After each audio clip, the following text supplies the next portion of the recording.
Ustadz Nandar yang mengaku mantan evangelis, dia katakan bahwa kitab Wahyu itu bukan tulisan Yesus Kristus. Maka tidak mungkin dipercaya karena ketika kitab Wahyu ditulis, Yesus Kristus sudah tidak ada di dunia. Benarkah demikian teman-teman sekalian? Bahwa kitab Wahyu bukanlah pemberitahuan Tuhan Yesus, bukanlah firman ataupun penyampaian Tuhan Yesus kepada para muridnya sehingga bisa dituliskan oleh salah seorang muridnya yang bernama Yohanes. Maka di video kali ini kita akan menjawabnya. Langsung saja kita mulai.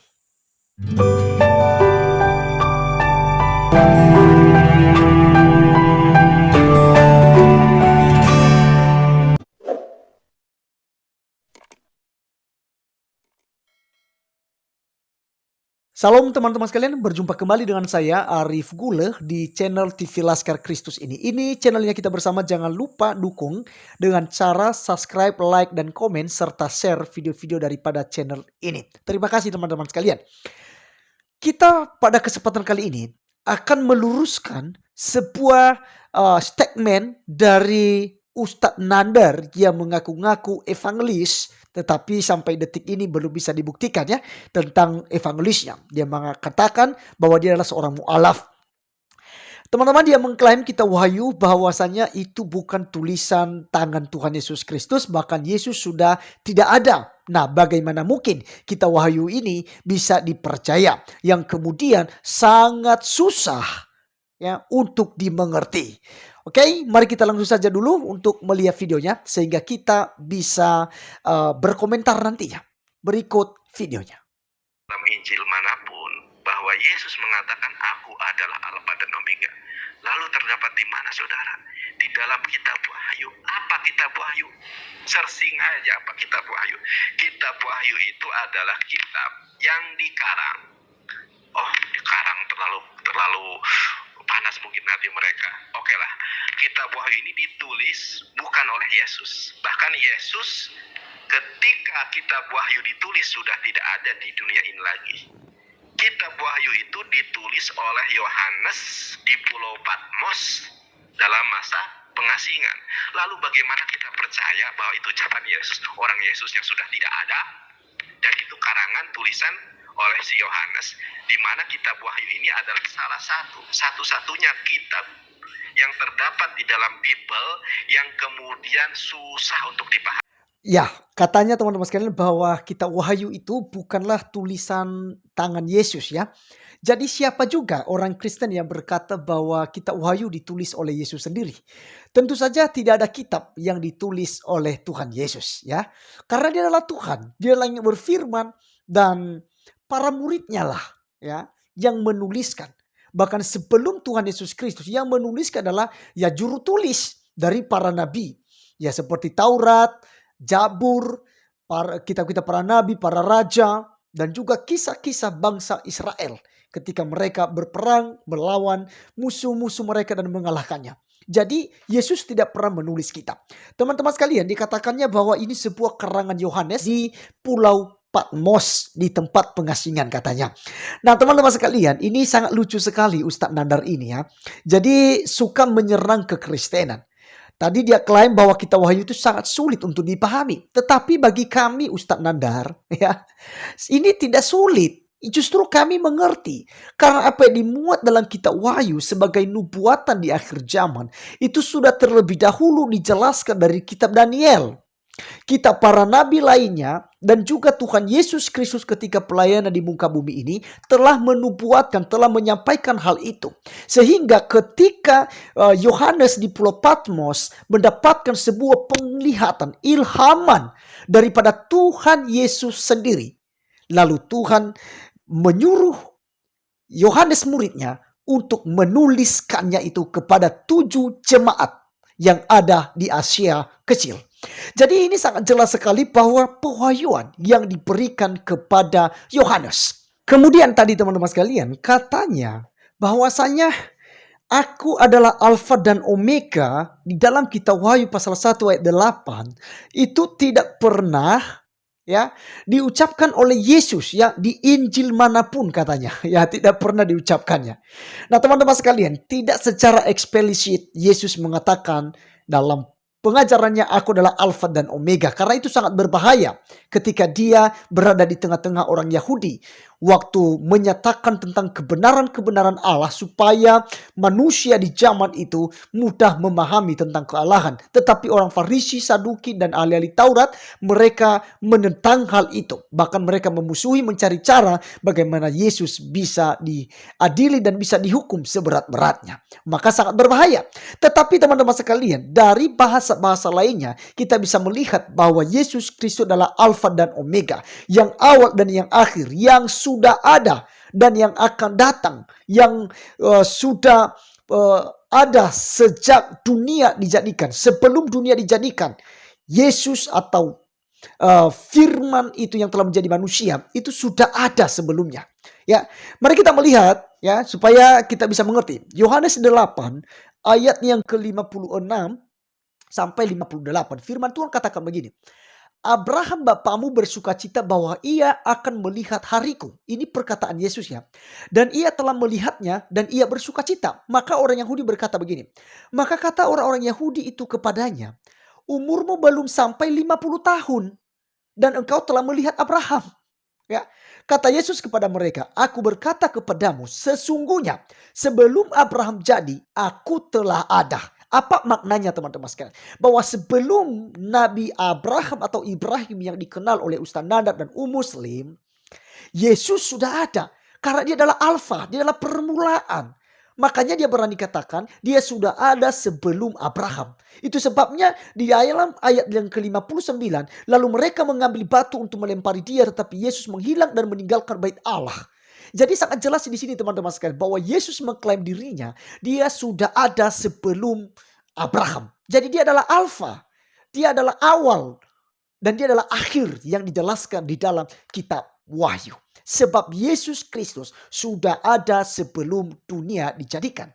Dia adalah Allah kok. Dia adalah firman Allah yang telah menjadi manusia.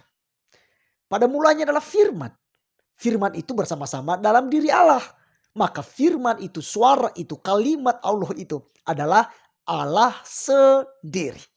Nah, jadi teman-teman sekalian, gimana kita lagi bisa membuktikan kepada Ustaz Nandar bahwa kitab Wahyu ini merupakan ilhaman dan juga wahyu yang disampaikan kepada murid yaitu bernama Yohanes, sehingga dia menuliskan hal itu agar kita yang percaya kepada Tuhan Yesus Kristus mengerti tentang apa yang akan terjadi di akhir zaman. Dan itu pasti terjadi teman-teman sekalian. Satu titik satu iota pun kata Alkitab itu tidak ditiadakan. Maka semuanya harus digenapi. Ya, jadi kita akan mendengarkan teman-teman sekalian satu cuplikan video daripada Ustadz Nandar. Tadi kita melihat di video sebelumnya dia menjelekkan kitab Wahyu. Ya, dia menjelekkan kitab Wahyu dan berkata sangat sulit untuk dimengerti. Nah, sekarang dia telah menjilat ludahnya sendiri. Dia meludah, diambil lagi, dimakannya lagi teman-teman, dijilatnya lagi. Di mana dalam video berikut ini dia mengutip kitab Wahyu. Mari kita melihat videonya yang ada berikut ini. Wahyu 3 ayat ke-14. Dan tuliskanlah kepada malaikat jemaat di Laodikia, inilah firman dari Amin. Di sini V-nya kecil. Firman dari Amin, ya, saksi yang setia dan benar. Sebagaimana yang telah saya jelaskan di opening statement, satu-satunya manusia di muka bumi ini yang mendapatkan gelar Al-Amin atau Ahmed atau Emunah, ya, hanya Nabi Muhammad SAW. Nah, di ayat ini dijelaskan, inilah firman dari Amin, saksi yang setia dan benar, permulaan dari ciptaan Allah. Bagaimana Nabi Muhammad SAW adalah satu-satunya manusia di muka bumi ini yang mendapatkan gelar Al-Amin dari orang-orang kafir sendiri. Nah, sekarang saya rasa lucu teman-teman sekalian. Rasa lucunya begini. Tadi di video sebelumnya dia katakan bahwa kitab Wahyu ini sangat sulit untuk dipahami, bahkan tidak jelas ya karena itu sebuah kerangan gitu, kerangan Yohanes. Tetapi di video yang baru tadi kita dengarkan, justru dia mengutip Ya, Wahyu pasal 3 ayat 14 ya, yang berkata tentang inilah firman dari Amin. Karena katanya itu yang diberikan gelar Al-Amin itu yaitu Nabi Muhammad, nabinya teman-teman sekalian. Lagi-lagi ketika ada ayat yang dicocologinya yang cocok untuk Nabi Muhammad, ini diambil. Oh ini betul, ini firman Tuhan ini.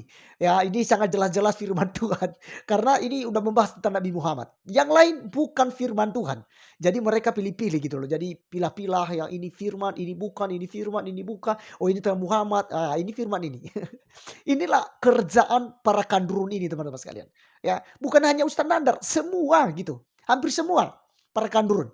Mereka mengambil ayat-ayat ini. Apalagi Ustadz Ahmad Kainama. Oh, jangan ditanya. Oke, teman-teman sekalian, benarkah bahwa ini tentang Nabi Muhammad? Ya, kita sudah jelaskan dari awal tadi. Kita udah bolak-balik menjelaskannya bahwa kitab Wahyu ini sebuah nubuatan Tuhan Yesus Kristus ya kepada em, Rasul Yohanes supaya dituliskan agar umat Kristen ya orang-orang yang beriman bahwa Yesus Kristus adalah Tuhan dan Juru Selamat bisa mengetahui tentang yang akan terjadi di akhir zaman. Maka ini 7 jemaat yang ada dari Wahyu 1 sampai Wahyu 3 ini mewakili gereja-gereja yang ada di dunia ini. Maka teman-teman sekalian, di dalam Wahyu 3 ayat 14 yang dikutip oleh Ustadz Nandar. Dan tuliskanlah kepada malaikat jemaat di Laodikia, inilah firman dari Amin, saksi yang setia dan benar permulaan dari ciptaan Allah. Nah pertanyaannya begini teman-teman sekalian. Kalau dia hanya mengutip kata Amin lalu dicocologikan kepada Nabi Muhammad. Ini sangat tidak masuk akal gitu ya. Malu-maluin ya. Yesus itu sering dikatakan ya dan amin gitu. Ini berbicara tentang Tuhan Yesus. Inilah firman dari dia, dari si amin gitu loh. Karena Yesus itu ya dan amin. Yang disampaikan adalah kebenaran. Maka ini ditujukan ya kepada jemaat yang ada di Laodikia supaya Yohanes menuliskan surat ini kepada mereka bahwa ini loh ya yang disampaikan oleh Tuhan Yesus Kristus yang adalah ya dan amin, yang dalam perkataannya tidak ada kesalahan, sempurna adanya, bahkan di dalamnya tidak terdapat dosa satupun, tidak ada dosa di dalamnya. Jadi sama sekali ini tidak membahas Nabi Muhammad gitu ya. Apakah saksi yang setia dan benar permulaan dari ciptaan Allah? Pertanyaan begini, apakah Nabi Muhammad merupakan ciptaan pertama daripada Allah? Nah, gimana teman-teman menurut kalian? Apakah Muhammad ciptaan pertama? Sudah adakah Muhammad sebelum dunia dijadikan? Ini bikin ngakak sekali teman-teman. Ustadz Nandar ini. Ya baik teman-teman sekalian, kita akan meluruskan hal ini ya.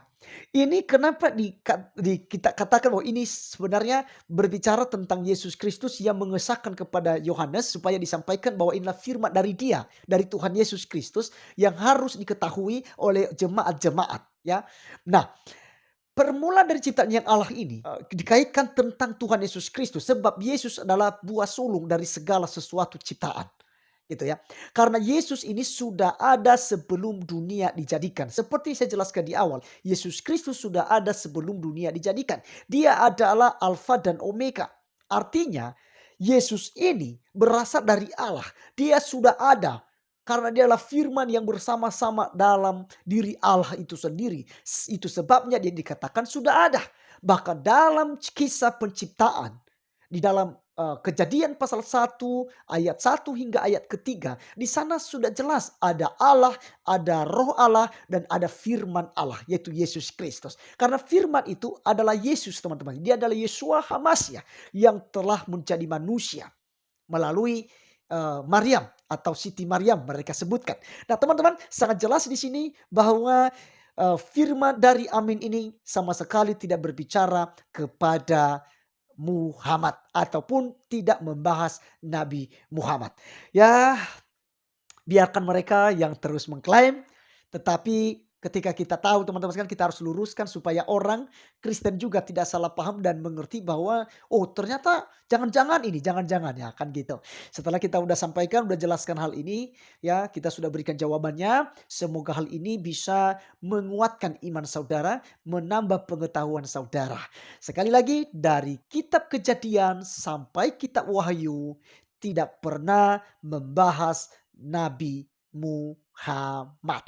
Saya Arif Gula undur diri, sampai ketemu di video saya selanjutnya. Tuhan Yesus memberkati kita. Salam.